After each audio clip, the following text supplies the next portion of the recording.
Good evening, everybody, and welcome to this evening's Cabinet meeting. Some housekeeping just to start with, if that's okay. We have the fire evacuation procedures. There are no fire alarms scheduled this evening. I'm conscious we have many members of the public with us this evening.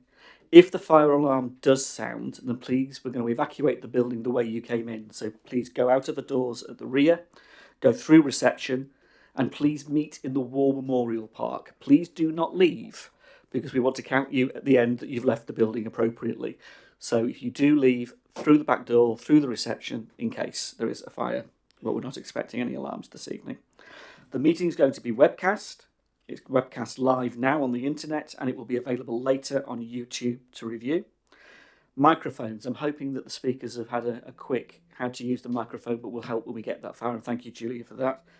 I'm very conscious that members have got 4 minutes and members of the public have got 2 minutes. I will be generous with members of the public because you've taken the time to come here this evening to speak on a very important issue, and I respect that very much. Councillors, I'm going to keep you to 4 minutes.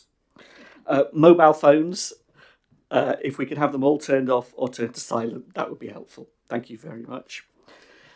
Next item on the agenda is any declarations of interest on the papers before us this evening. Okay. Urgent matters, there are none before us this evening.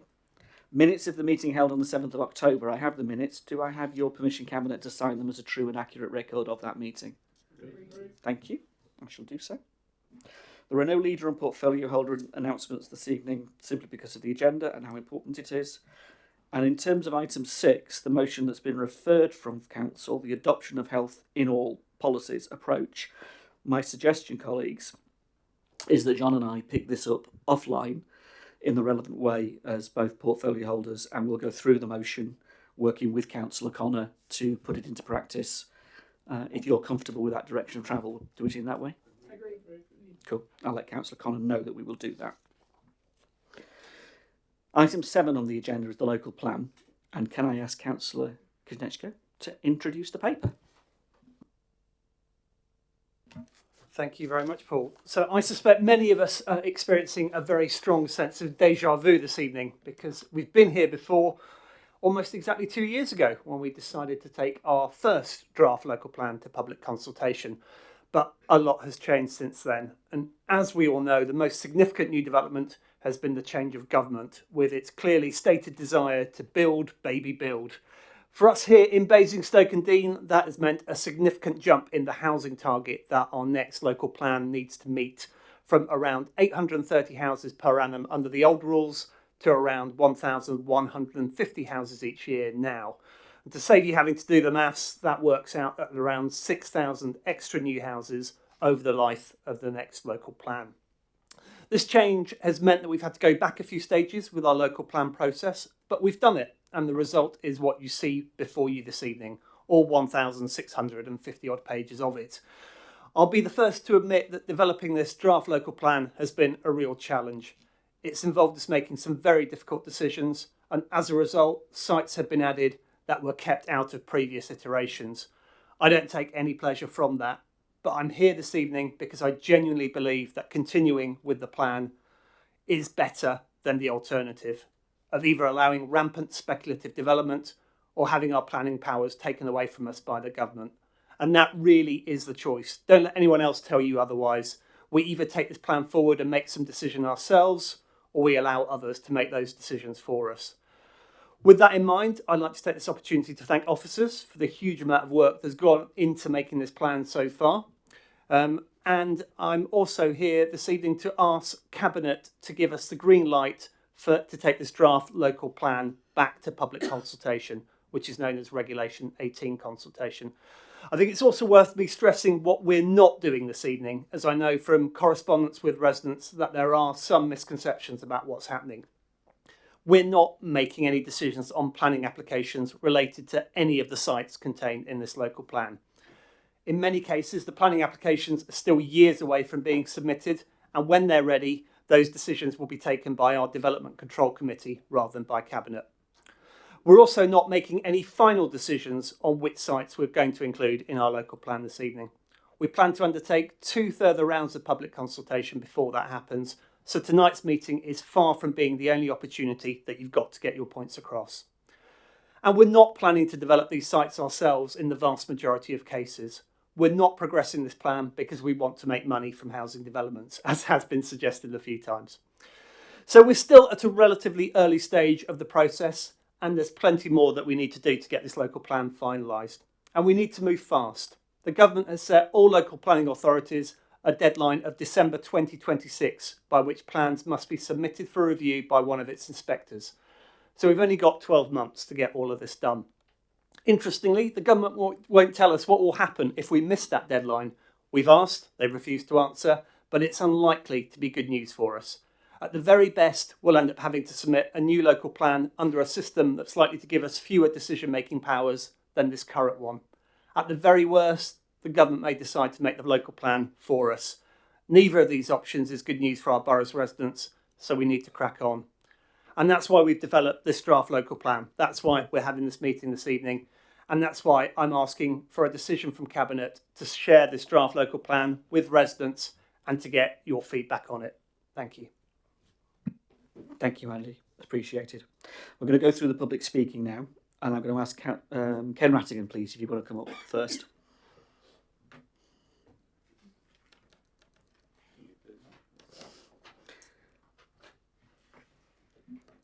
Hi, Ken. You know the script. You've done it many times. Thank you, as always.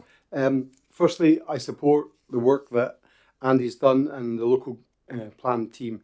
I think I realise that this is the best of the worst solutions. Getting the government to help us in this would be a disaster. And if anything is we've seen, planning by appeal in this borough is also a disaster, perhaps less onerous, but it's the reality. These papers, 1,600 pages of it, are a lot of draft. And the wind of change is coming, not just a draft.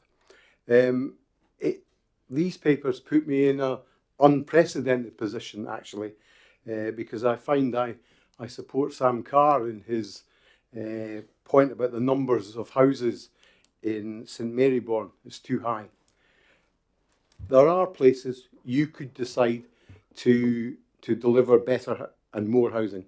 Kingsclere didn't do the 50 that was previously allocated. Now it's down to 165 from 175 in the previous thing. That's wrong. We need to review that.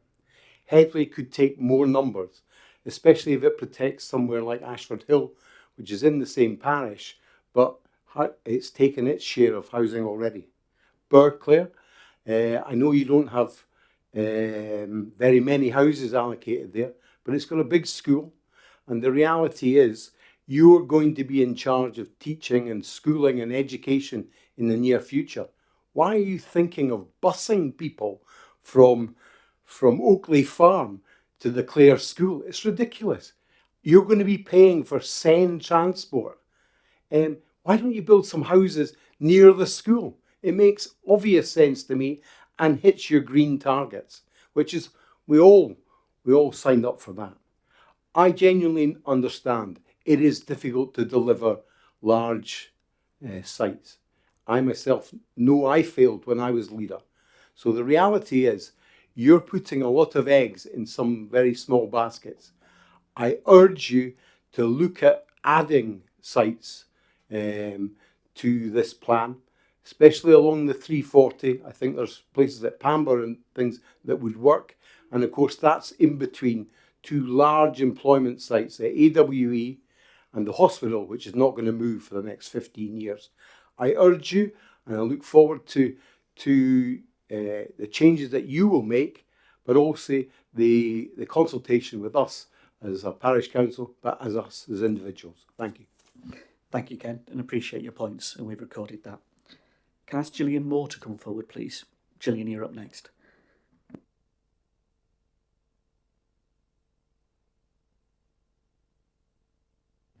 Good evening, I'm Gillian Moore and I live in Lichpit. I'm here to talk about the land at Whitmarsh Lane and particularly Lodge Farm, which lies within it.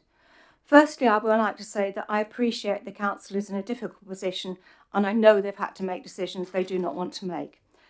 However, I do not believe this area can be developed without severe environmental damage. It's too close to the River Loddon. The danger of pollution destroying this fragile ecosystem is too great. If the development takes place, there'll be earth-moving equipment operating just metres from the waterways. We cannot trust builders not to allow things to leak into the Loddon. And when a developer does something they're not supposed to do, getting any enforcement seems very difficult. Often they're just allowed to get away with it. In paragraph F, there seems to be an admission of this danger as it talks about the impact on the River Loddon being adequately mitigated or compensated as a last result. I'm not sure how you compensate the river flies or the trout for polluting their river.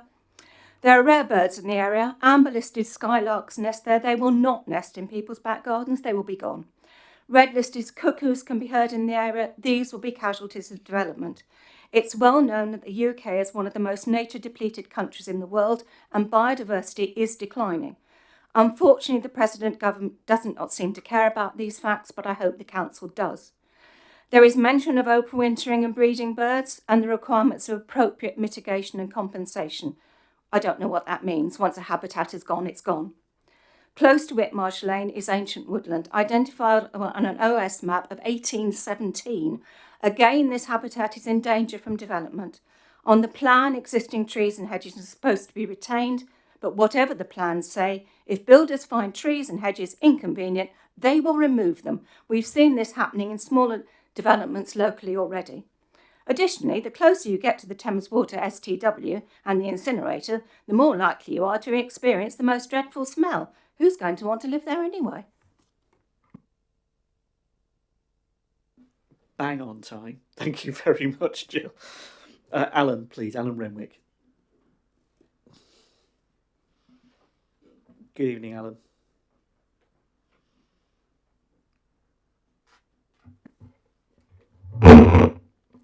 Thank you, Chairman.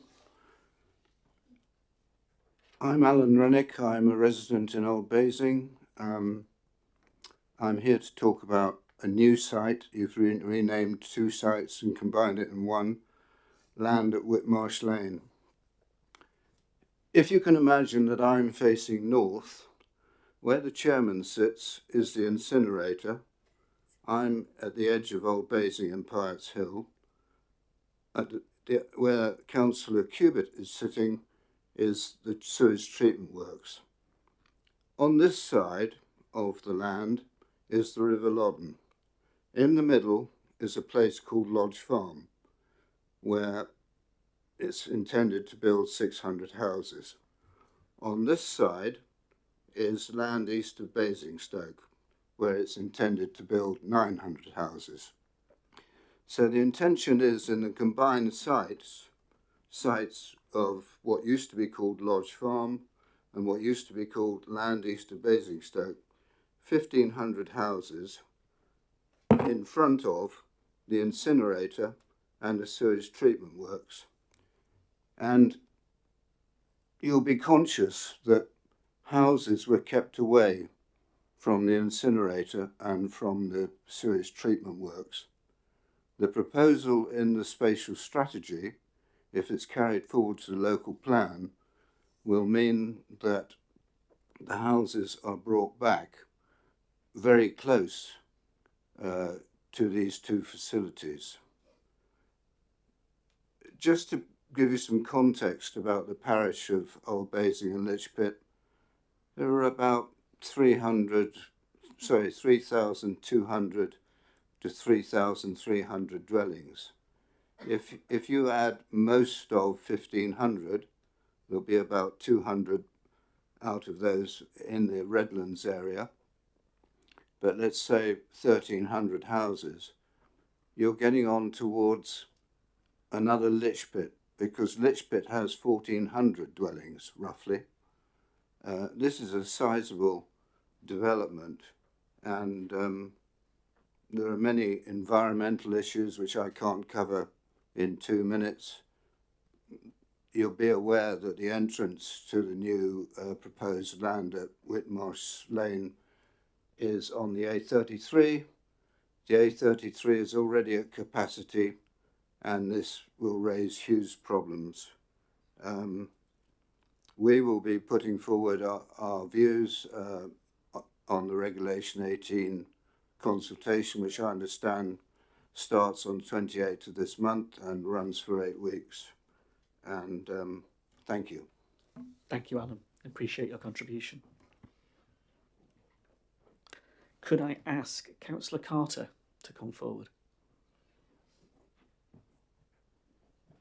Good evening, Councillor Carter. A friend from across the border.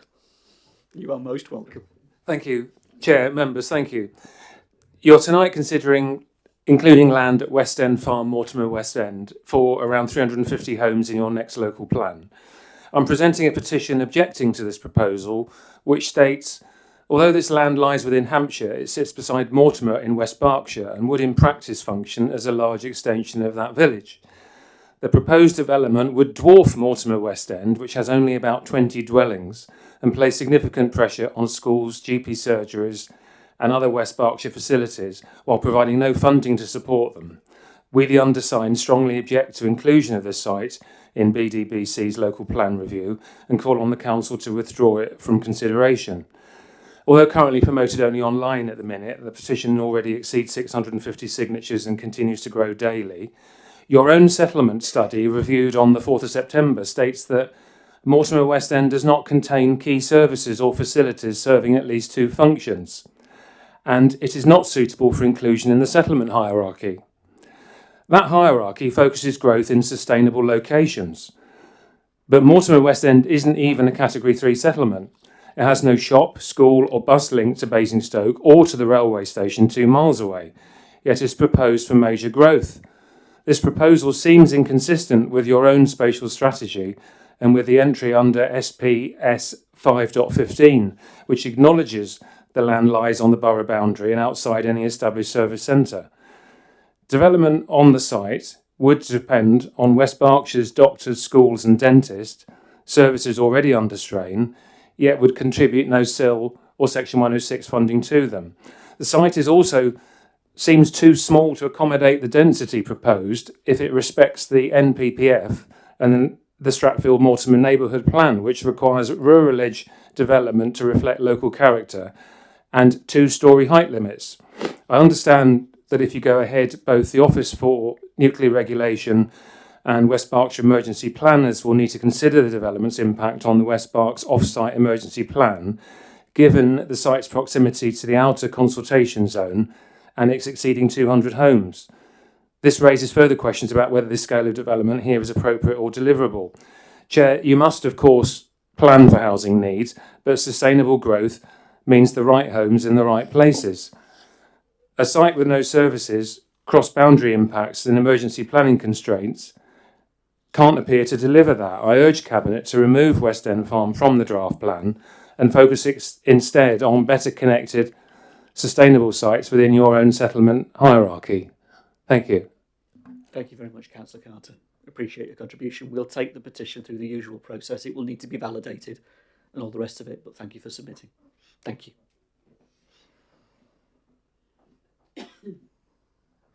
Okay, I have Mr. McLean next, please, if you'd like to come up to the suite.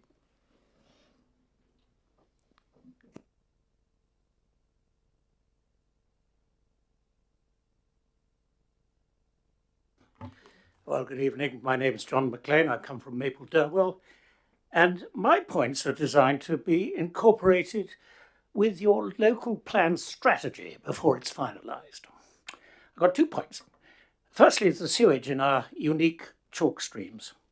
Now, building swathes of houses expecting their sewage and runoff to miraculously disappear into existing facilities or a hodgepodge of quick fix solutions by our sole waterworks provider is, frankly, cloud cuckoo. This means that developers must be held to account for the quality of effluent discharged from their estates into central facilities. Now, septic systems that reduce toxicity of matter entering central treatment facilities are available on the market, and I'll say no more on that point at the moment. The second one is the suitability of the new housing stock.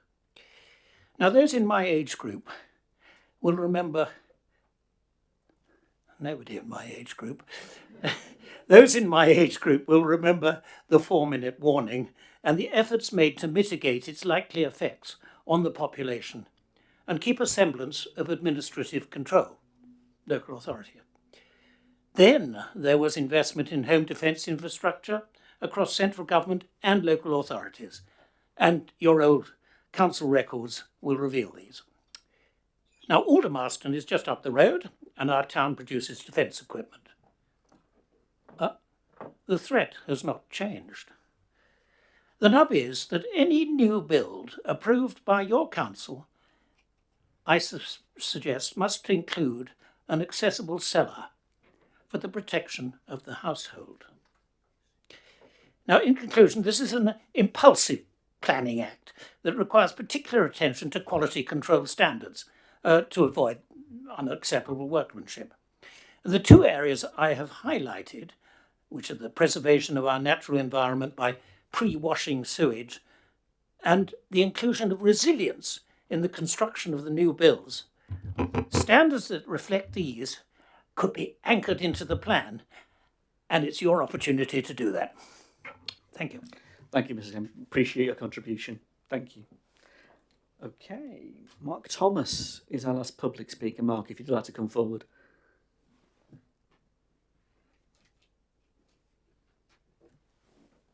Good evening, Mark. It's good to see you.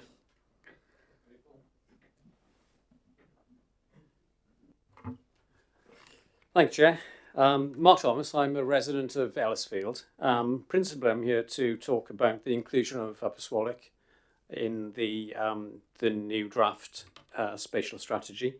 I would like to say I do fully appreciate the dilemma you have with the constant movement of the goalposts at national level, imposing the extra targets, which obviously you have to meet. But I would question why you've now included Swallock at the expense of other sites, which I believe you've left out in the new version of the strategy. Not least because in the last version, there were well-defined reasons why you rejected Swallock. And they included not least the fact that it didn't meet the policy framework that the council had set at the time. There's also really a page full here I've got of reasons why it wasn't a suitable site. The topography of the land, for example, the undulated nature of the land, the impacts it would have on potential biodiversity, the fact it's adjacent or in fact abuts the Cliddesdon Conservation Area, various other reasons which I haven't really got the time to list today. So I would question what's changed, and I put it to you that nothing's really changed, but you've made a conscious decision to put it in, whereas it was out last time. Those of us who objected initially to the inclusion of, or potential inclusion of Swallock in the last version of the strategy highlighted the complete lack of infrastructure. There's no real road network which could support it. Water would be a massive problem. The power network would be a huge investment to upgrade. I worked in the industry most of my life. I can tell you it would be many tens of thousands of pounds to even start it. So I do think you should reconsider this. I would go so far as to say that I think your local plan is unsound if you do include it. Thank you very much. Thank you, Mark. I appreciate your contribution. Okay, we now move on to councillors. And John, you're the first up.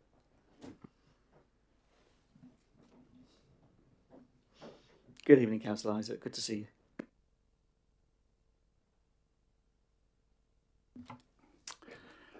Cabinet members, I recognise many of the difficult issues you face in making your site selections. Tonight's proposals invite the public's views through a consultation over the next 6 weeks. I wish to raise concerns about the proposed allocation of Oakley Farm in Highclere for 500 houses. I have the support of my ward councillors and the two parishes affected, Highclere and East Woody. We're not expecting an answer tonight, but are asking you to listen to us and our residents. Growth is focused on the most sustainable settlements, best able to reduce the need to travel and vehicle emissions.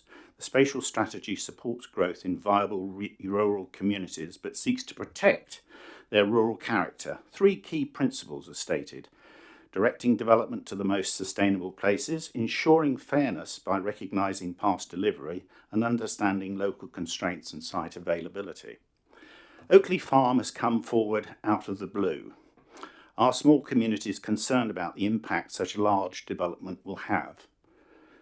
Highclere consists of 190 dwellings on the rural edge of the borough, and this site comprises green fields. In 2024, the borough fought hard to protect us and stop a development of 270 homes at Watermill Bridge on a site opposite, even going to judicial review. That was lost chiefly because of an out-of-date local plan and absence of a 5-year housing land supply, and not that the site was held to be sustainable. 2 further recent applications for small-scale housing on parts of this site have been refused by this council and upheld at appeal. Residents may ask what has changed about the borough's views. How is the test of fairness and recognition of delivery to be met, given that 270 new houses are already committed nearby? On a local plan map of proposed sites, Oakley Farm looks like a strange outlier. The site scores poorly for accessibility, highways, access and infrastructure, and would need a transport assessment and travel plan. We've lost our one local bus service because of HCC funding cuts. The problems of conflicts with our own planning policies don't end there. The site borders the River Embourne, where there are flood zones 2 and 3. High areas of surface water and groundwater flooding exist, requiring an exception test. How is the policy of preserving heritage assets to be met over the listed granary and mill on the land? How will the odours of the adjoining sewage treatment works be dealt with? Special areas of conservation adjoin the site. How would our commitment to our rivers and their biodiversity be upheld? Noise and emission pollution are also recognised problems. Elevated above the site is the busy A34, and the site adjoins the North Wessex Downs National Landscape. I hope I'm succeeding in painting a picture which gives grounds for doubt about promoting this site. Is this site a good basket for a large number of eggs? The case made for Oakley Farm rests heavily on its closeness to Newbury. National policies require cooperation between neighbouring authorities through early and detailed discussion. There's been very little of that with West Berks Council, who will no doubt respond to this proposed development so heavily reliant on their facilities, and which would add to their own development pressures. To end, housing of this scale would have a serious, lasting detrimental impact on this area's rural character and wouldn't deliver a coherent, sustainable community, but one that would be car dependent and overwhelm existing services like our doctor's surgery and primary schools. It would also potentially deal a hammer blow to Highclere Parish's in-progress neighbourhood plan. What would be the point? Thank you for listening to me. I hope that better alternatives more directly related to the housing needs of their immediate communities will emerge. Thank you. Thank you, John, for sharing your views. It's appreciated. Thank you. I've got Councillor Grassi up next. Sheena, you're up next.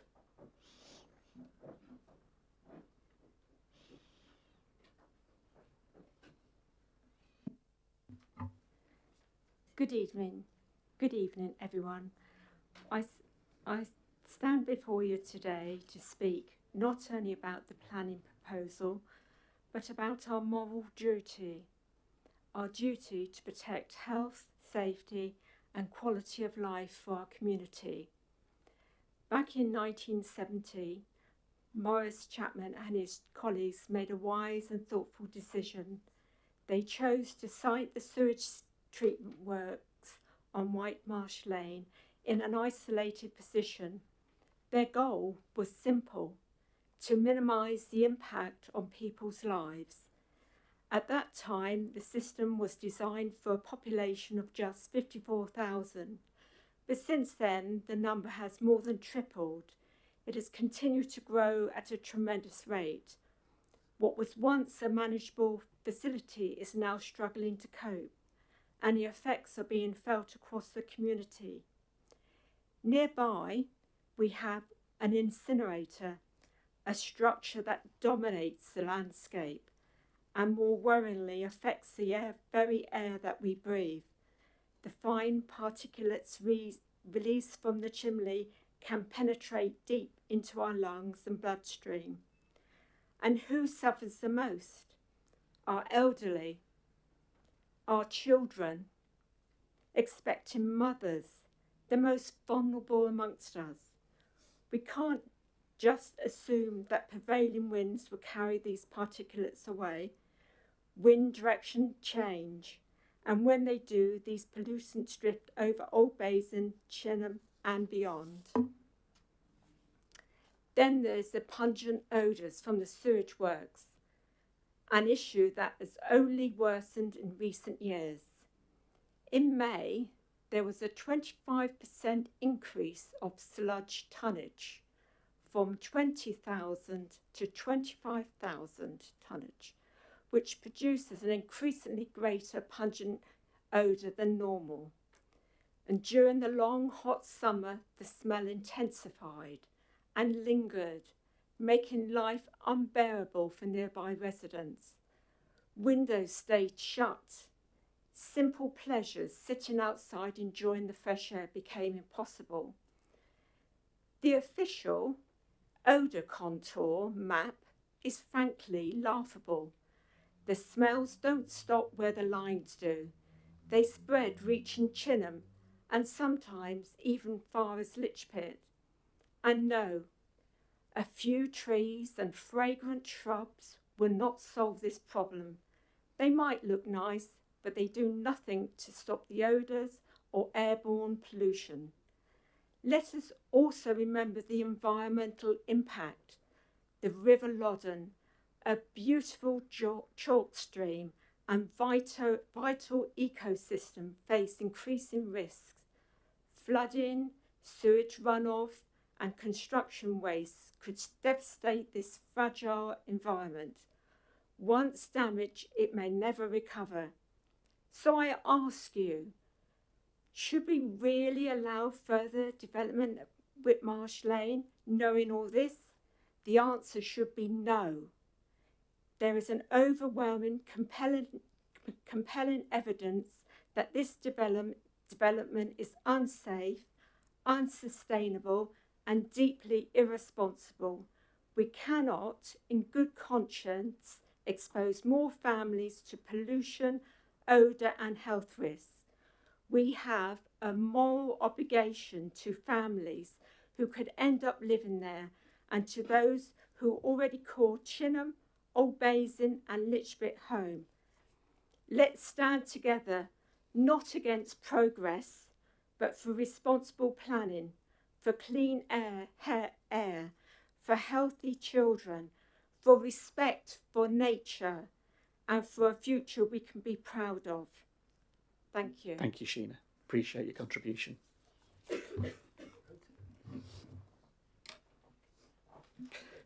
Brilliant. Next up is Andy McCormick. Councillor McCormick, you're next up.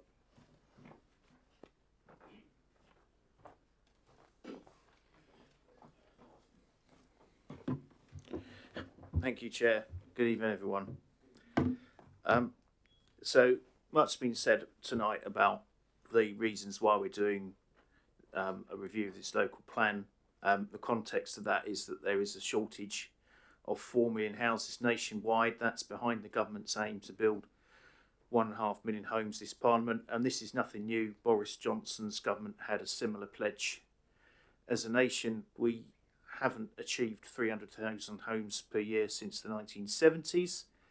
Before 1979, an average of 165,000 council houses were built per year. In Basingstoke, we had the new town, which built 8 housing estates in approximately 12 years from 1964 to 1976. We are in different times now. I've got a number of questions on a number of different policy areas. First, on page 61, policy SPS 2A, South Ham and Buckskin.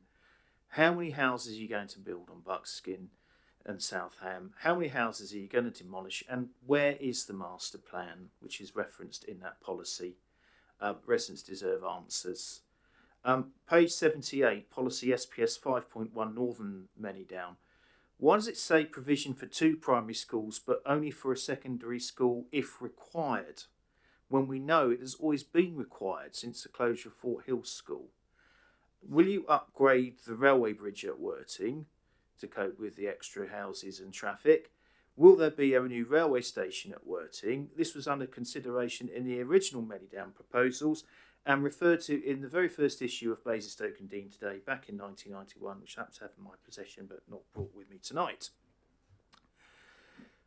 Page 86, policy SPS 5.3, Southern Manydown. Why are you reducing from 9,500 houses to 6,000 houses? And page 111, policy SPS 5.9, Upper Swallock. Why include this? The landowner and developer could bring forward an application anyway. Adding it to the plan gives it legitimacy and makes it harder to refuse. The impact on Clidston will be enormous. The loss of countryside will be catastrophic. There are ground-listed skylarks, a red-listed species in the immediate vicinity of Clidston. Removing their habitat makes a mockery of any claims to biodiversity. It will torpedo any chances of creating a chalk stream green corridor between North Hampshire Downs and the South Downs. The impact on 30,000 residents in Brighton Hill, Hatch Warren and Harroway Estate will be considerable. Loss of amenity and green lungs, massive congestion issues along Brighton Way, Hatch Warren Way, the Harroway, Hackwood Road and Winchester Road. Why reduce Southern Manydown and bring in Upper Swallock, which will use the same A30? Thank you for your time. Thank you, Councillor McCormick. Councillor Tuck. Kate, you're up next.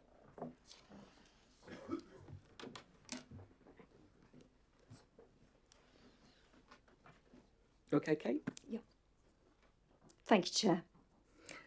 I don't intend to repeat excellent comments already made this evening by residents and Councillor Grassi.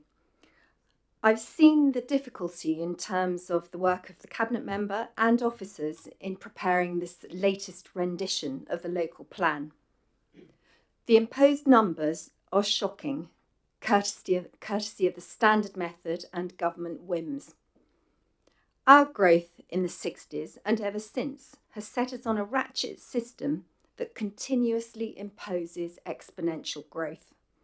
This, despite clear evidence, our water resources are incapable of keeping up. Over-abstracted rivers and aquifers and sewage spills in every direction indicate a system that is not and cannot work.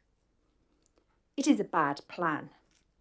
It is bad for existing residents who already have to deal with infrastructure deficits, and it's most certainly bad for future residents, especially those you intend to locate next to sewage treatment works and incinerator.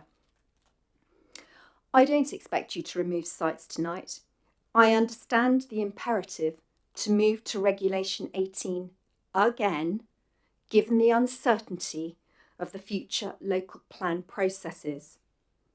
However, the data on which you base some of these site allocations is out of date or incomplete, and this will come back to cause difficulty. Thank you. Thank you, Kate.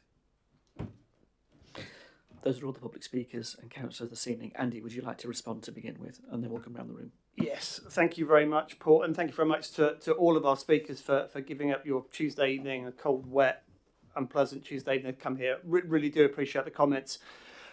I mentioned right at the start in my sort of introductory speech that we had some difficult decisions and this was a challenging process, and I think all of the comments we've received tonight have sort of fed into that narrative. Ken made the point which I'd also made myself at the E&I committee a couple of months ago, that we're at the point now, because the housing target has increased, is that we are now choosing the least worst sites. And I think that is indeed the position we find ourselves. I think it's fascinating that all of the sites that people have picked up on tonight, so Lodge Farm, West End Farm, Upper Swallock, Oakley Farm, these are all sites that weren't in our previous draft of the local plan, but have now made it into this draft because of the higher housing target that we face. So I think that very much backs up the point that we are now having to choose sites that were lower down the pecking order, that didn't meet the previous criteria. If I can take each of the points in turn. So Ken, thank you very much. We will always look at adding additional sites and additional homes if people want them. So we'll definitely look into that. Gillian and Alan, Lodge Farm. Yes, this is one of the new sites. The proximity to the Loddon, I think, is is something that we've wrestled with as a cabinet. As part of the evidence base for the Regulation 18, we are publishing a water cycle study that will look at the impact of all of the developments, not just Lodge Farm, but Lodge Farm is clearly part of that, on our waterways in terms of water supply and water treatment. So it is something that we are investigating and looking at very, very closely. Your points about environmental protection also make a lot of sense, and there are a number of different elements to the local plan. With this Regulation 18 consultation, we're very much focused on the site selection, on the various locations. But you might recall that when we did the last Regulation 18 consultation, we also looked at a number of policies that went around that. And there was a big focus from us, and that focus remains on making sure that we set tough, ambitious environmental standards, both in terms of things like the thermal efficiency of the properties, but also in terms of their impact on the surrounding natural environment. And I can assure you that our commitment won't waver on that, and we will be as ambitious as the National Planning Policy Framework allows us.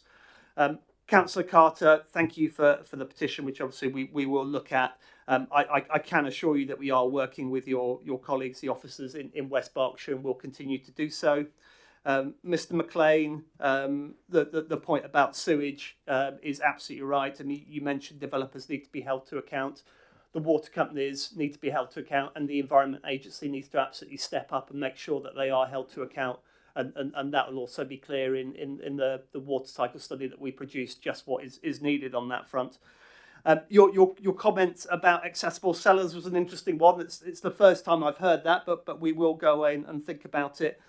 We are setting a number of standards in terms of the livability of new properties, to making sure that residents can actually make the most of them, to make sure, for example, that properties above a certain height have lifts and are generally accessible to people with pushchairs, for example, to make sure that windows can be open and you can get a through draft through properties.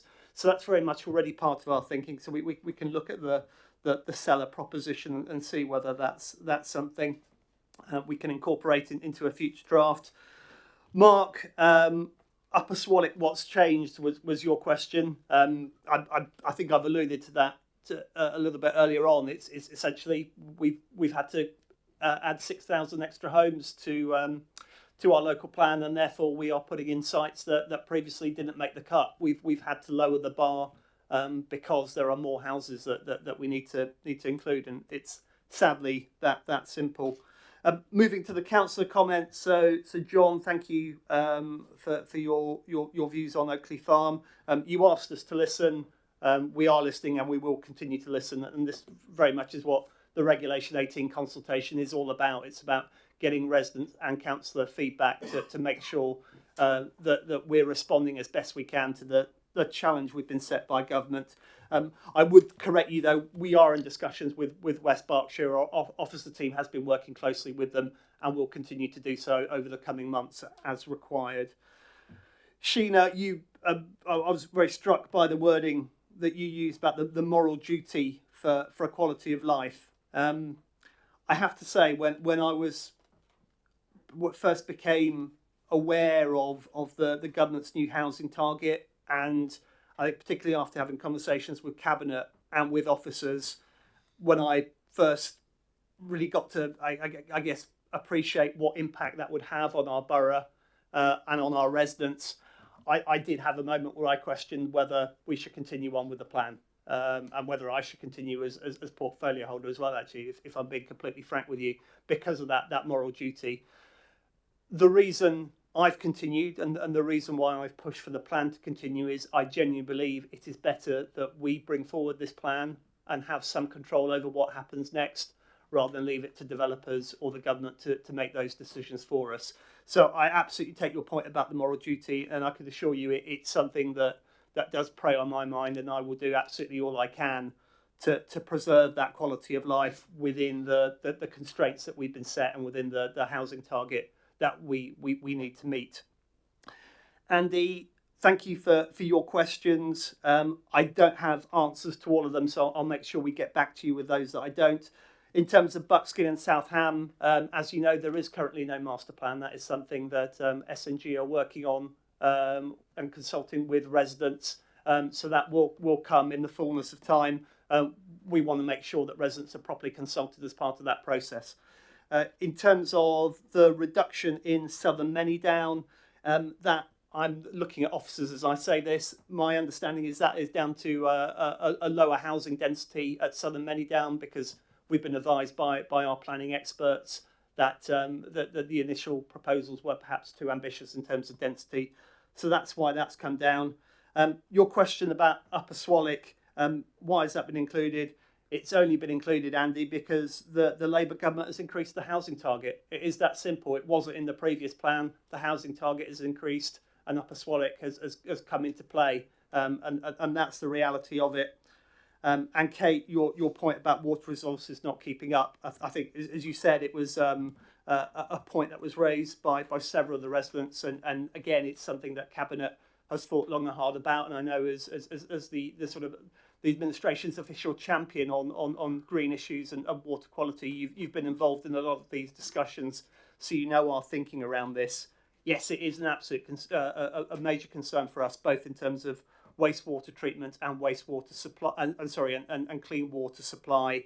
The water cycle study is an ambitious piece of work that we've commissioned, some of which will be published as part of Regulation 18. I say some of which because it's an ongoing piece of work that the final draft won't be published until Regulation 19. But we've completely started from scratch with that. We were conscious that a number of issues were raised with the previous draft of the water cycle study.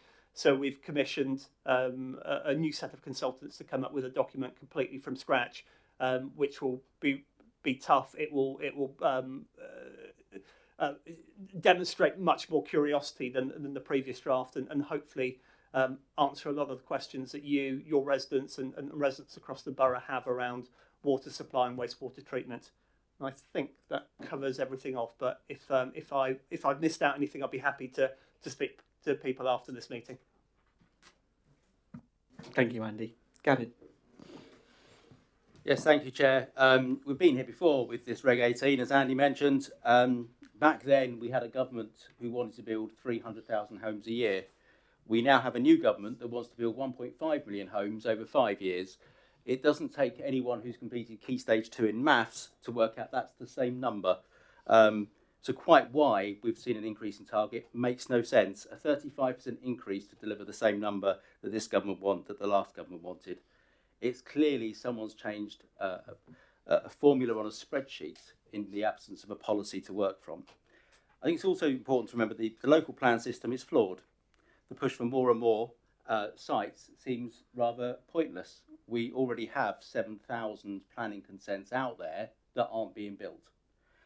We have a further 3,000 sites identified in the previous local plan that haven't yet come forward for development. So it's not councils. We often get blamed for being the NIMBYs, for being the difficult ones, for being the problem, the block in the system. It's totally untrue, because we've clearly identified sites, made them available, but they haven't come forward. And yet the new planning and infrastructure bill, working its way through Parliament, does nothing to address the true cause, which is developers. In fact, it's going to do the opposite. From my reading of it, it appears that we're going to lose more power, more control, and that will be handed to developers. The message to government is quite clear. If you want to deliver good homes in good places and good communities, you need to give the power to us, the council, the local community, and not to developers. But after that, get off my soapbox. I do appreciate the work of the officers and Andy in getting us to this point.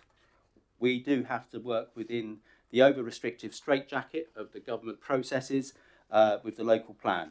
The alternative, as has been set out already, is that you don't have a local plan, and then it is complete developer control. Whilst there's some sites in there tonight that are very difficult, there are sites that are not in there tonight, and the only way to protect those sites is to have a local plan. So this local plan clearly does adhere to those processes. It's got us this far. I don't like where we've got to, but we had to get here to go to the next stage, which is to go out to public consultation. I would suggest to the public, do not try and reduce the number. Paul and I have sent several letters, and I can't say that any of the responses have been very encouraging, some quite rude in my view. We are stuck with the number. But we are keen to hear residents' views on the sites that are in here and also sites that aren't in here, because it will be the weight of public opinion that may influence what the local plan looks like eventually. I do feel sorry for those with the larger sites because we can't get rid of the number. So most of those will be stuck with. So I don't like what we've got, but I appreciate the alternative is nothing, and that would be an abdication of our duty to not have a local plan and go with the process and continue with it. So I will be supporting tonight that we go to Reg 18. It's a genuine consultation. We want to hear your views, we want to hear your alternatives, so we can make sure we can do the best we can within the appalling process that we have to work within. Thank you, Gavin. I've got a couple of other speakers, but I'm going to say something first. I want to thank Andy and the officers for having worked so hard on the plan, not just this one, but the previous plan. I mean, you have been at this for well over 2 years, and it has been intense to say the least, and I do not underestimate the challenge that it has been. I don't underestimate how hard it's been for us, Sarah, on this table. I think each of us, the amount of angst we've had, sat in meeting after meeting, talking about water, sewage, roads, sites, the pressure that the governments have put on us has been huge. We're all ward councillors, we all care about our communities, and we all want the best for them. And yet we are faced with some immovable objects when it comes to the government's intent to do as they please, particularly riding roughshod over local government. So I never underestimate how much of an ask it is, sat round this table now, to actually support moving forward with the local plan, because it's really hard to ask to do that. But if we don't move forward, we can't try to solve many of the issues that have been raised this evening, and they are issues that we need to resolve. I also know that it's not easy to deliver the plan when you have 2 changes to an NPPF and 2 completely different governments.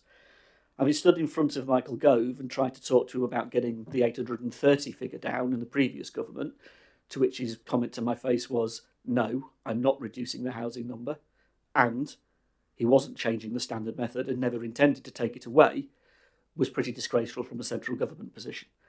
Having sat in front of Minister Pennycook from the Labour government and asked the very same question, could we reduce the housing number, and been told no, because it is the government's wish that you get the housing number and get on with it effectively, it is equally. So both governments have given us a place where we are really, really difficult place.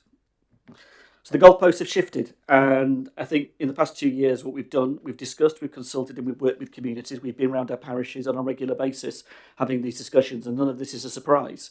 But what this is really hard. Now, I believe that our old local plan, the plan we had in June 2024, would have worked and delivered what we wanted. It would have delivered the housing need that we had identified, the real housing need of our borough. I think it was a plan that had policies in it and a structure that was worth pursuing. And we were ready to go through the process last summer to Reg 19 to take it to an inspector. It was a sensible plan. And in my opinion, it had a good choice of sites, strong policies, and it had widespread support from the work that we'd done. So let's be absolutely clear. The only reason we are sat here tonight, where you have all sat here and asked us to take over 3,500 houses now, with all the comments you've made this evening, 3,500 houses out of the current proposals, is because of the Labour government. Let's make that absolutely clear. The Labour government has chosen to increase the housing target to 1.5 million. So it's difficult to hear Labour councillors come here and talk about sites like Upper Swallock, where the only reason we've had to suggest it in this plan is because of their government's housing numbers. We didn't allocate Upper Swallock in the last plan. We have had to now, for the very simple reason we have to find 6,500 more houses. And it's our communities that are in this firing line. I think it's that important point. Let's not forget that. All of those communities that you've referenced this evening are in the firing line on this. So they imposed that target as a 40% increase on the previous target. It's not a new housing number that we support. It's not a plan that we wanted to create. We don't need it. We've got a plan. We had a plan. And the national approach to planning is also failing because they haven't got a hope in hell of meeting 1.5 million houses. The previous government didn't have a hope in hell of meeting 1 million houses. Both governments were completely misleading everybody to think you could deliver that kind of housing level with a housing market and also a construction industry in the condition that it's in. So it's ludicrous, these figures that are being bandied about. So just to put the last 18 months into context about the pace that we've been moving at, especially for those who've criticised us for not moving quicker. The whole local plan review, let's remind ourselves, began back in 2019. The process started over 6 years ago. We came into administration in May 23, putting it bluntly, we stuck a rocket under the process because we realised how much it had been dragging on for. So within 1 year, we got the plan into a state that it was ready to go forward last summer. But all of that good work, all that work that had been done, was reset by the MPPF that was changed in December 24. Now, I think you can tell we're just as angry and just as frustrated by this as you are. We do need truly affordable homes. That's absolutely right. What we don't want is conveyor belt housing. We do want better housing standards and design. That's what the policy framework in this local plan is all about. But it's not just about numbers, it's actually about what gets built, which is a lot of the points you've made this evening. It's about the kind of houses you actually build. Because it's not just about the houses. Design matters. A sense of place matters. How you deal with the gaping hole in infrastructure matters, from GPs to water. It really matters. How we protect our chalk rivers, our 2 world-renowned chalk rivers, really matters. And let's be absolutely clear, we inherited a deficit, an infrastructure deficit as a new administration of £136 million from the previous local plan. That's really important to think about here. The last local plan from 2016, which was 5 years late when it came forward, had a deficit that our residents lived with every single day because of the lack of infrastructure that was not delivered as promised when that went through as the previous local plan. And now the deficit is going to be added to because the infrastructure we need to sustain the new housing levels this government are imposing on us will increase that even further. So let's just put that into perspective. We don't have the electricity supply to meet that level of growth, but the electricity companies are obliged by law to say yes to development and then work out how they deliver the demand. Our emerging evidence is beginning to show us that these levels of growth the government are proposing, 40%, can't be sustained from existing water resources. There would need to be significant investment in new sources. There's a huge red flag there for development now, let alone future growth. And to be fair, South East Water are the only ones who have been honest with us, and they've said they can't meet that demand before 2030 at the earliest. So we are seeing an analysis that also suggests that our sewage works locally can't cope. They're under huge strain, and they're unable to meet future growth without significant investment. Thames Water and the Environment Agency have been deeply disappointing over many years, and we need to understand their annual data and be assured of the condition of our precious chalk streams today before we start calculating the impact of the government's new housing targets. Again, growth being suggested by this government hasn't been factored into those plans of those water companies. None of their management plans factor in this level of growth. And we don't trust those water companies. They haven't given us any reason to trust them at the moment, and they have consistently failed us for years. But we have a choice. We can either have a plan set under rules we don't want or support, or we can let speculative development rule, and our communities are going to suffer even more. This is the reality of the planning system, and it's an unreal choice. But having a plan, because of its up-to-date policies, is still vital to doing what we can to mitigate the disaster that is national planning. Our borough has been left hanging for too many years. The lack of a 5-year housing land supply has meant development many communities did not want being approved on appeal because we don't have a policy framework strong enough, it's out of date, and because we don't have a 5-year housing land supply. So when Overton decides to identify its area for growth being the mill, that's fine, except developers keep coming along with sites the community doesn't want, and we wind up in a political position where we're trying to balance all of this growth against a community's wishes, with a developer trying to basically do what they want to a community that's already identified where it wants the growth to be. We need a much better system than this. Delaying many down for the last 20 years has had huge consequences for all of our villages. And those Conservative councillors who are responsible for those delays, who still today continue to play their games, risk the same development free-for-all.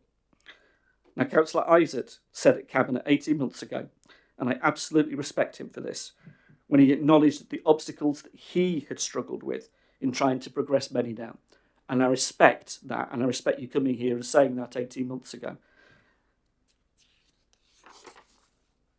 We're going to have to try and thread this needle. We need homes that meet our local needs. supported by policies that drive those better standards, and infrastructure that's actually delivered and not just promised. We have got a critical role to play here. We've got a plans-making system that's broken, a government hell-bent on top-down control, and developers who aren't listening. You try and square that circle. We now need a new hospital, but we need to protect the integrity of North Waltham. We need to see many down south come forward, yes, at the right densities, in the right structure, with the right proposals for a master plan, but the strategic gap to Oakley is absolutely critical. We need affordable homes that are actually affordable, and I mean social rent, in places that have got schools and GPs, places that have got those services, and we need to stop and get off the conveyor belt. And we need to start talking about placemaking. Now, local plans are evidence-led, and the papers that support our plan will continue to be updated, such that the infrastructure delivery plan or the water cycle study, for example. But of course, we're also reliant on other authorities for some of our evidence, such as Hampshire County Council, because it is responsible for the North Hampshire transport model. Now, we know there are transport hotspots which will need detailed work as the local plan progresses. And new development is going to need new transport infrastructure, and we will need the county to step up and play its role. And we need up-to-date data analysis and modelling that best informs our plan. We can't rely on data that is simply 6 years old. The task before us is huge, and no one should be under any illusions of this government's intentions. Please do not fool yourselves. They will do to us what they choose to do to us with the long screwdriver, because it is their desire to build 1.5 million homes. It is their target. They're driving councils to deliver these plans, so they've got to own the consequences of that, especially if they don't deliver the infrastructure that goes with it. So I see this as the government's local plan. It's not ours. We had ours last year. We have had to respond to that government instruction. We know we need a local plan because the threat of speculative development is too great. The timetable we have is incredibly tight, but we're doing the right thing by progressing because it's too dangerous not to. We now need to hear from residents again. This decision is focused on the consultation about where development might go. It's not the final document. This is not the final document. We still have a lot of work to do, including further consultation next year, before we will be ready to go near Reg 19. This is a huge undertaking for any council, let alone one that's been instructed as the government have chosen to with the level of growth it's now expecting. But thank you for your contributions, and we take them very seriously. And we will work with you, because if we don't do this together, we really will damage our borough. We have to do this together, intelligently, and working collectively in the best interests of all of our residents. Thank you, Leader, and good evening, and thank you to the public and to visiting councillors as well. Let's be absolutely honest, we are not where we want to be, but we are where we are. And that reality has been forced upon us by a Labour government elected on promises it cannot possibly deliver. This government has set itself a grand target, 1.5 million new homes during this Parliament. Lofty words. But here in Basingstoke and Deane, that ambition comes at a heavy price, a demand that we build 21,000 homes by 2042. Let me be clear, I have total confidence in our leader, Paul Harvey, and in the outstanding work of Councillor Andy Konetscu. They are both outstanding, intelligent, hard-working public servants who are across every detail of their brief. But even the best of teams cannot achieve the impossible without the tools and the funding to do it. And that is exactly the problem. Because whilst Labour talks about housing numbers, it says very little about the infrastructure that must come with them. We are being asked to deliver growth on a scale we have never seen before, yet without the schools, the roads, the surgeries, the water supply, or the hospital capacity that any responsible government would provide first. many of you make reference to this this evening. Under the National Planning Policy Framework, this local plan update must be evidence-based. But the evidence is already clear. We are operating with an infrastructure deficit so large it borders on reckless. Our hospital was built in 1974 for around 100,000 people. Today, our population stands at 187,500, nearly double and growing every year. Since 1974, the UK population has grown by 23%. In Basingstoke, we've grown by over 80%, 80. And what has been done to match that growth? Nothing meaningful. Before Labour came to power, we had a local plan. As the leader said, it wasn't perfect, but it was settled. Now, this new government has ripped it up and ordered us back to square one.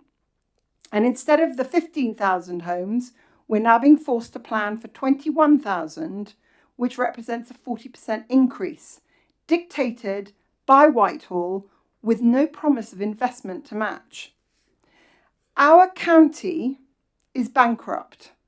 Our country is bankrupt. And yet Labour wants us to build as if money were no object, as if bricks and mortar could replace proper planning, infrastructure and services.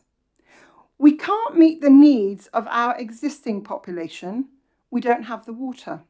We can't cope with the sewage system we already have. Our NHS is stretched to breaking point, and even if developers build surgeries, the Integrated Care Board doesn't have the money to recruit the doctors or nurses to staff them. We don't have enough dentists, and we don't have the capacity to fix any of this under the current financial straitjacket. So I say this clearly to the Labour government.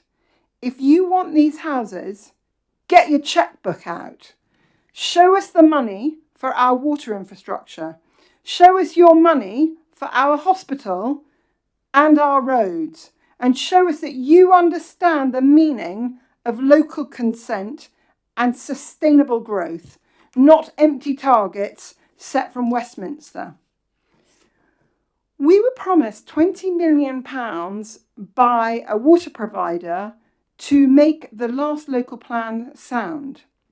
That money never came, and it was a broken promise, and we will not allow that to happen again. And as the leader rightly says, there is still much evidence to gather.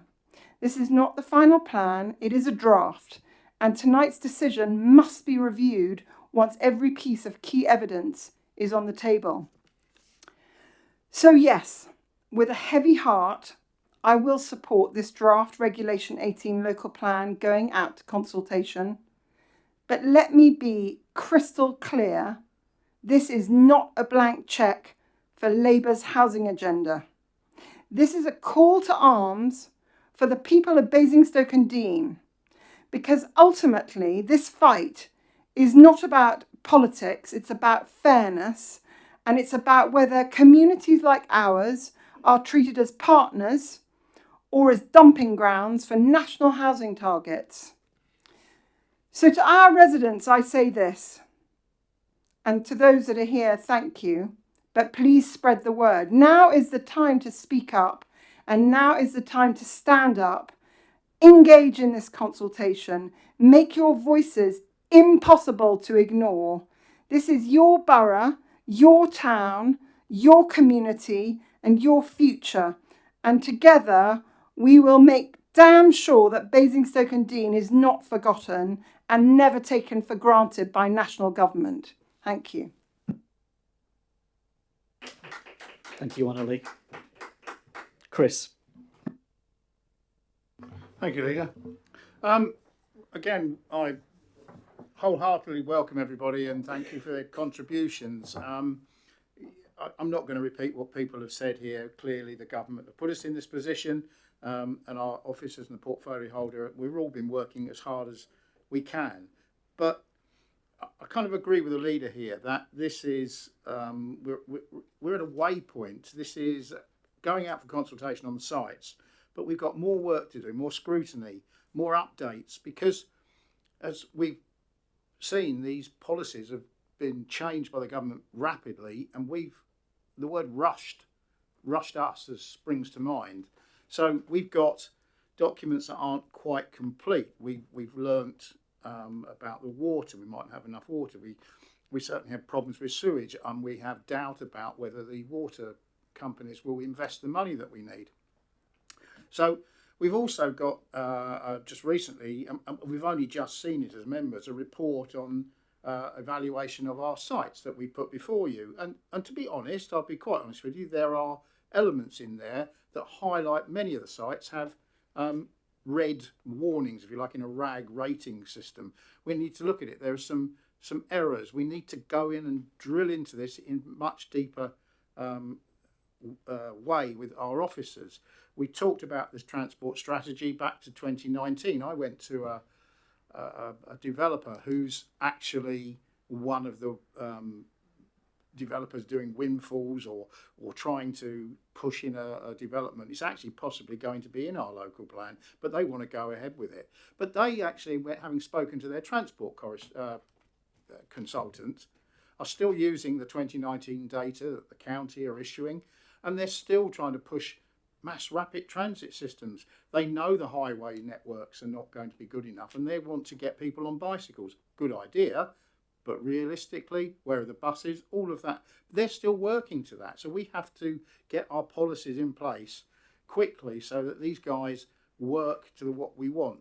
And the big challenge, again, that I personally have in my portfolio is the challenge to the biodiversity, our green belt, if we want to call it that, our green, and the species and habitats. We've got some legislation now in our pocket, the biodiversity net gain, which is a good thing to have, and LNRS has just been completed, so we have at least a guide for developers to see, if they want to develop somewhere, what challenges they have in a biodiversity sense. But that leads me into the rivers. We're working on this Rights for Rivers motion. You probably saw this, possibly if you follow council business. And some of our reports and impact and documents we've issued to the E&I committee, for instance, we had in key principles for our whole local plan, we've said we must bring in policies to enable our environmental assets to be protected and enhanced. Well, we saw in the last couple of weeks, I think it was the Lord's amendment to the planning bill, their Article 94, they said you must consider listing, or they recommend listing the chalk streams in a strategic area. But also, they use key words that say you should list rivers, for instance, as of strategic importance. And again, we've been discussing this, and councillors have said, without the River Loddon, it must be strategic. Without the River Loddon, you wouldn't have Basingstoke, because you wouldn't have anywhere to put the sewage, which is unfortunately true. So again, I agree, we can't delay with the portfolio holder. I've seen errors in our transport strategy that are even in this document that don't list the A33 corridor as being requiring specific modelling. We were told it does, it's not in the document. We're being rushed. So I'm quite conscious we need to go through this with a fine-tooth comb, and we want you, please, again, I stress that, to take part in a consultation. This is all for Basingstoke, our environment, our actually place we want to live and thrive. So thank you. Thank you, Chris. Thank you, Leader. I just think what an amazing few speeches we've had tonight, incredible, and I just would like to thank the Cabinet for that. I'd also like to thank the officers. I think they've been under immense pressure over these 2 years, and I do recognise just how much pressure we have put you under. But I also want to say a really big thank you for the work that you've done, and you've been amazing. So, I truly want to thank you for that. I also, Paul talked about doing rounds and visiting parishes. It's quite ridiculous that he talked about it in that sense. Paul and Andy, over 2 years, visited every parish I think in the first year they went round twice, and they've gone round again. I think they're in the second turn now. I mean, that's unheard of, absolutely unheard of. And I think it's amazing they did, and the value that we as an administration place on parishes, and the importance we place on consultation. And so I think, I really want to thank Andy and Paul for the amount of work that you've done and the amount of time that you've given up, because it was 2 visits a week over 2 years. I mean, that's quite a commitment on top of everything else that they do. So a really big thank you to you for that. I also want to recognise, Andy, you talk about the responsibility that this is placed on you, and that has not been easy. And I do recognise that, and it can't be easy. And even in relation to your own ward, in relation to Swallock, and how difficult that must be. So, I recognise the difficulty that you have faced in taking the lead on this portfolio. So thank you. I want to talk positively about policies that we have within this document. There are some really forward-thinking policies, and again, that's almost got lost in the discussion that we're having. So, I think, it's worth looking at those policies when you're looking at Reg 18. The livability standard is fabulous. For people that are going to be living in flats in the future, this is forward thinking, and thank you. And I think it's great that they're in there. I also welcome the focus that we're placing on social rented housing. People can't afford to live in affordable housing anymore. So we as an administration are placing a focus on socially rented accommodation. And so I think that's really important. And I welcome the change to the regeneration policy and the improvements that we've made in that direction.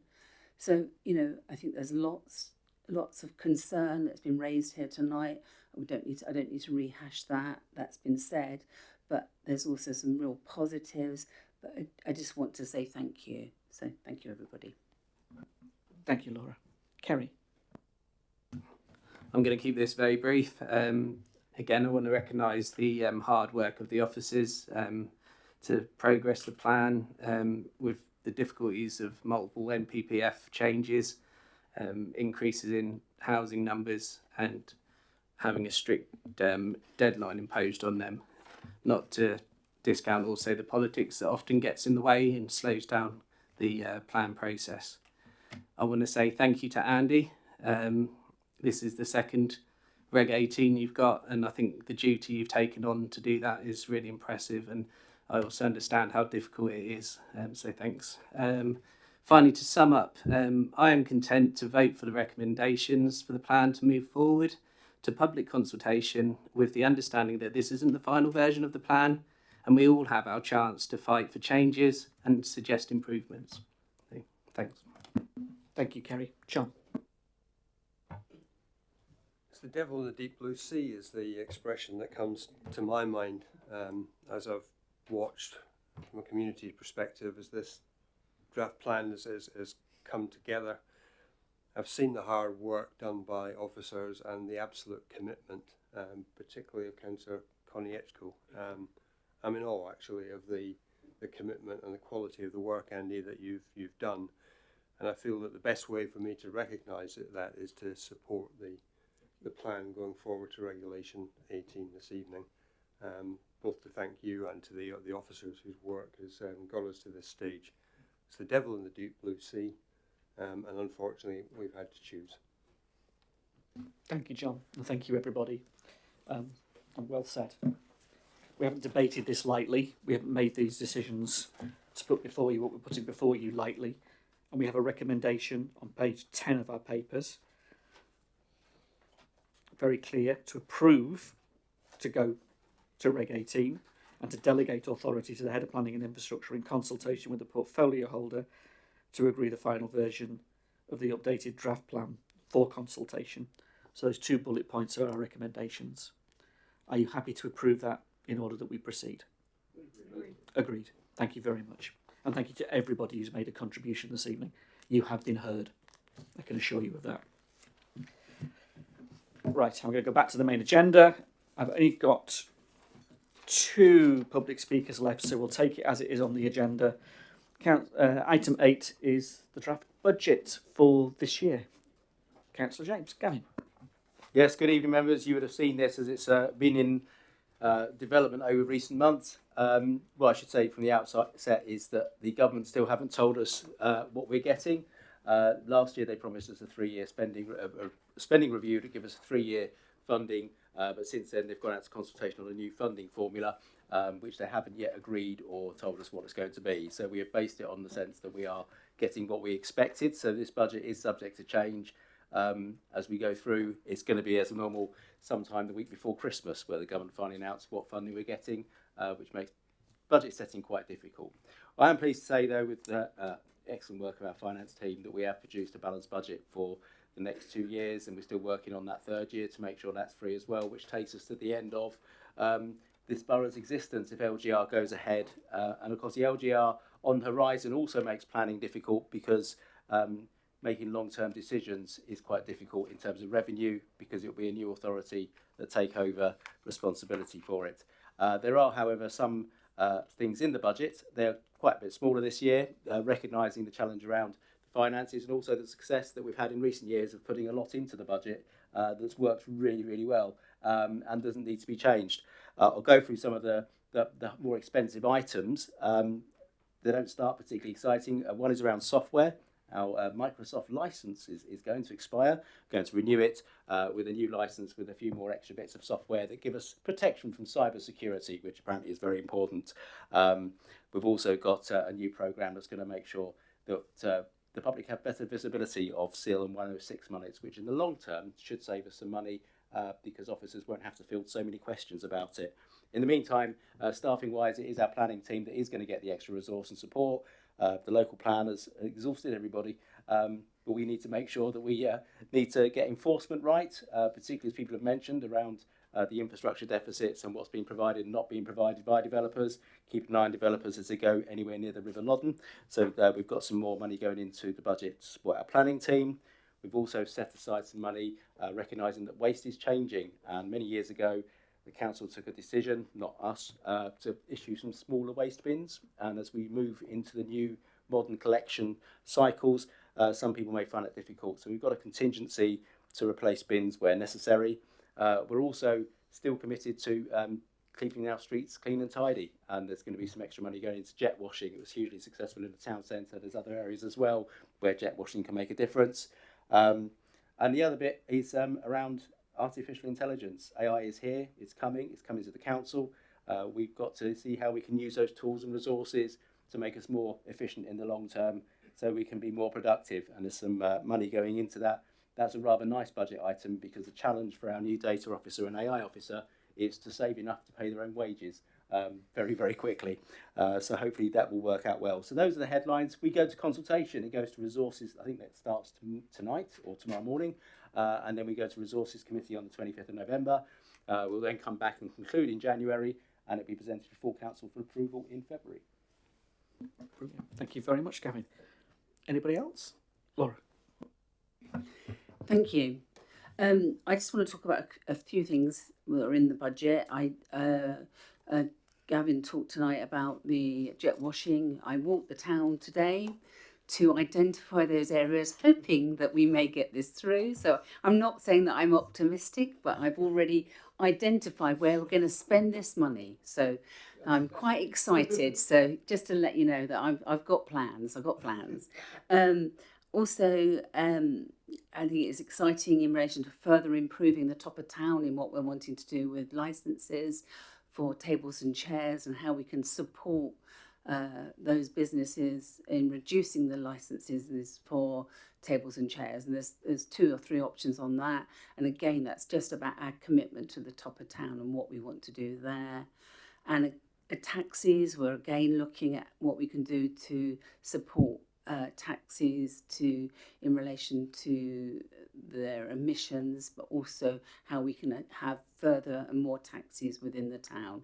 and we've got growing number of taxis, which is great news, and that's, you know, our commitment to them. I think in relation to the parks and street scene, that additional money is going to go even further to improving the public realm on the estates and within the towns and villages. So, you know, although we've already spent significant money within the frontline services, we recognise that that's an important area and how valued that is by residents and what we want to do. And we've not said that's the end. We're committed to improving further. So yeah, exciting times ahead. Brilliant. Colleagues? Okay. Just a couple of things to point out. I'm very conscious this is halfway through the council plan, and that's also part of the process that will go to full council in February. It's the budget that underwrites that council plan. And it's just reflecting actually on a couple of years. So if you think about what we've been delivering, we have secured the new lease for the AA and we've kept them in Basingstoke. We've delivered the deal for package living on Basingview. We've supported the sale of Festival Place with new owners, and they've invested in new stores and leisure deals like Mango and the Super Bowl, and they've got more deals coming forward next year. We delivered the deal for Manydown North after 20 years of delay, and now we're actively working on Manydown South. We've kept ice in Basingstoke as we promised, securing the refurbishment of the ice rink, working with Planet Ice. We've invested over £1 million in the Anvil after years of neglect. We've invested £150,000 in the Haymarket for a facelift, well needed. We've renewed the plans for the leisure park, including a £60 million commitment to a new leisure complex. We've secured the actual deal for Great Wolf, the £300 million of inward investment into our borough. We actually enabled the delivery of 396 new affordable homes last year. That tripled the previous figure from the previous administration. 891 homes were advertised through the Housing Register last year. We've delivered 44% more social rent homes, including 4-bed houses in just 1 year. 43 4-bed affordable homes were delivered last year. We've secured, because we take domestic violence very seriously, our DAHA accreditation, and we are just the 5th council without housing stock to do so. We've renewed our White Ribbon accreditation. We're progressing the local plan as we've just done, but under really difficult conditions. We're protecting our rivers, as has already been highlighted, with our policy and the legal rights. We're developing our plans to renew Eastrop Park. We've invested over £1 million in frontline services, as Laura refers to. Those frontline services where we've put back the staff of our council to do the things that residents want us to do, which is to keep the environment well kept.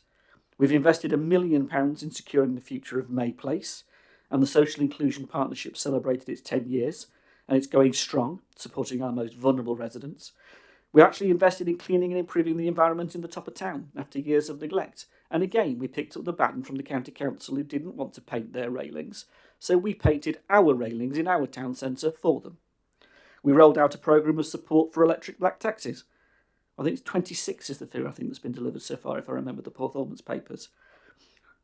We've invested £150,000 in shop grants to our top of town, securing there. Yeah, absolutely. Whitchurch and Overton and Kingsclear, the villages as well, have benefited from that. We are working closely with Basingstoke Town CFC because we take their future very seriously. We're investing in new play areas across the borough, but it's not just the new ones. We actually created a budget for the first time to maintain the existing ones. Those areas of our borough that had play areas with missing equipment, we created a budget to deal with that. We've seen over 100,000 people attend top of town events in the last year. Hugely successful. And we're rolling out the new food waste service. And we've done all of that while maintaining this council's balanced budget. It's pretty good. But there's a lot more to do. We never rested on laurels. We don't take it for granted. And you will see that the council plan has an awful lot more to it that we intend to deliver over the next few years. So I do really support the budget and what you're proposing, and it will be good to take it out to consultation and see what people think. Okay, colleagues? We have the recommendation in front of us to go out for consultation on the budget. Do you agree? Agreed. Thank you very much. The next item on the agenda is our community buildings policy, and John, if you'd like to introduce it. Thank you. Thank you. I should start by extending thanks to the officers whose work has brought the policy together. I'd also like to recognise the constructive engagement from the Resident Services Committee members who helped to put the finishing touches to this policy, which will provide a basis for sound and transparent decision making regarding the maintenance of existing and the development of new facilities in the future. So we have a policy that recognises the contribution of volunteers and the community associations. So these buildings play a vital role in connecting people with place. The council owns 23 and there's over 100 in the borough. They're physical focal points, anchors in the community, and they provide an incredible diverse range of activities. And most importantly, they're buildings that are open to all, and this is essential for social inclusion and the building of the partnerships upon which our communities rely. Thank you very much, John. I've got two speakers. Councillor McCormick, you're down first, if you'd like to come forward.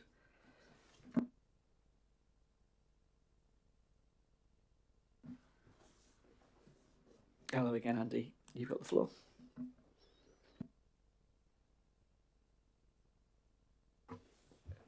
Thank you, Chair. So my interest in the community buildings policy stems, it's a great stab at a policy. Section 9.1, page 1808, community centres should be exemplars of sustainable development. Yeah, I wholeheartedly agree. Section 9.3 on the same page, community centres should minimise energy use and be net zero ready with fossil fuel free heating. And section 1.27 on page 1790 says how we get stipulates more to that effect. So my question is, how are we getting on with making our existing community buildings minimise energy use, be net zero ready with fossil fuel free heating? Thank you, Andy. We'll come back to that. Before we go any further, Laura and I just need to go. Sorry, I should have declared an interest in this paper. I have it on my register of interest. I'm the chair of the Hall for All in Basingstoke. And I shall do the same because I'm a trustee of the Hall for All. So I'll bear that declaration. Sean, you're up next.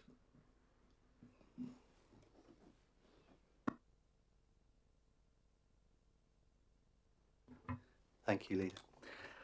Community buildings are the heartbeat of our neighbourhoods. They provide safe spaces, essential services and opportunities for people of all ages to come together. And in my ward of Kempshott and Buckskin, and also South Ham, where major regeneration is proposed, it is vital that these facilities are delivered at the very start of development, not years down the line. Now, the Council's community buildings policy sets out clear expectations, but there are several areas that should concern us and emphasise why front-loading is absolutely essential. So first, the policy allows developers to offer financial contributions instead of delivering buildings on site. While contributions sound really helpful, they often fail to cover actual construction and fit out costs, and they introduce unnecessary delay and uncertainty.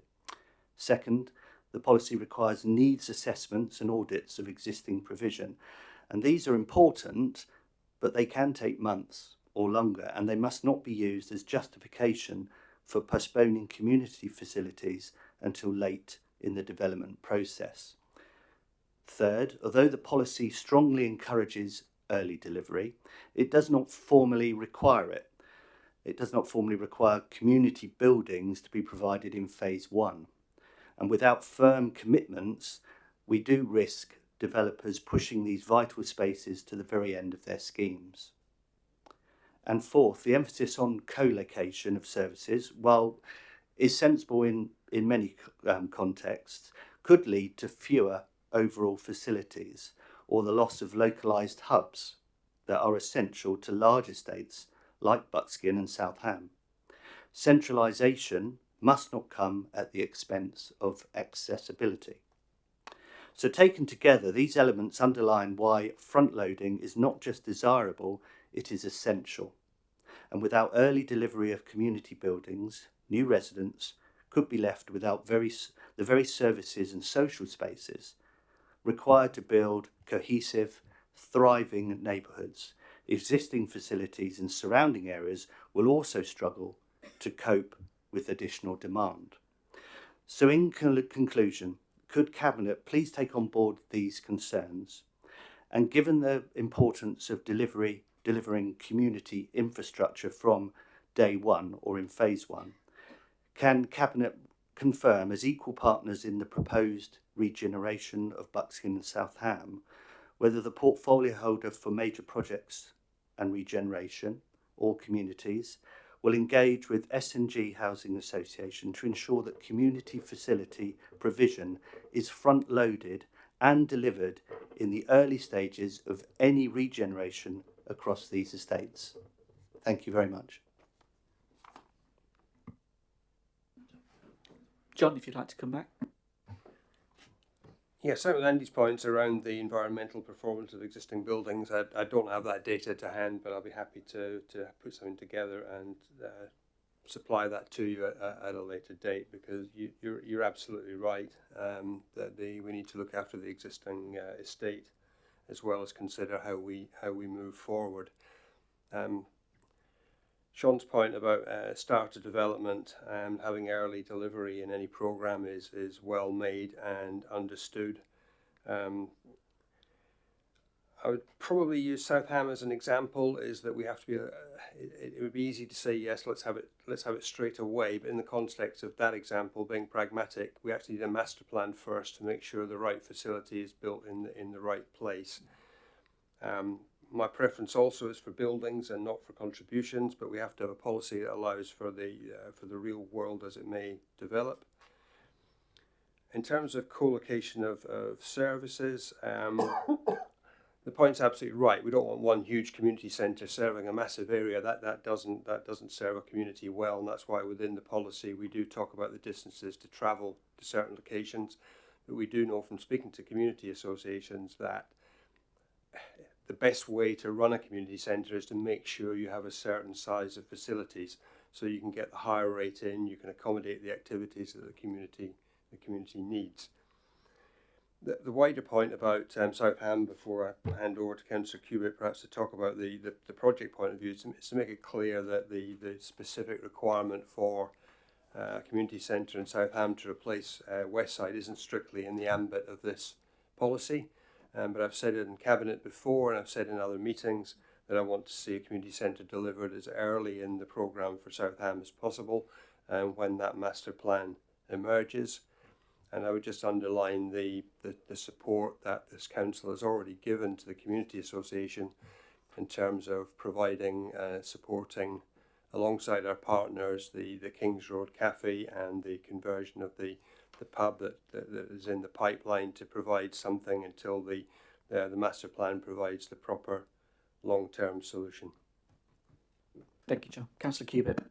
Yes, just saying thank you, Councillor Dillow, and delighted that you're on board with our central policy, which has been from the get-go since we took over the administration to make sure that it was at the forefront of anything and everything that we look at in relation to regeneration, because we realise how essential these facilities are to our communities that need a huge amount of care. So we're really delighted you're on board with our policy, so thank you for raising it. Anybody else? Go on, Gavin. Yeah, just Andy's point about the community centres. Obviously, we did announce, or we've now confirmed, 335 solar panels going on the roofs of community centres across the borough. That programme rolls out very soon. It took some time because you have to survey every property to work out which buildings can take solar panels and which ones can't. We do have a programme of works to our community centres.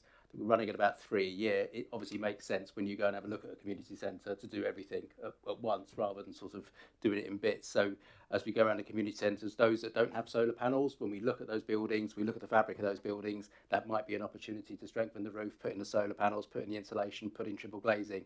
As you know, we do have a number of community centres that were built at a time.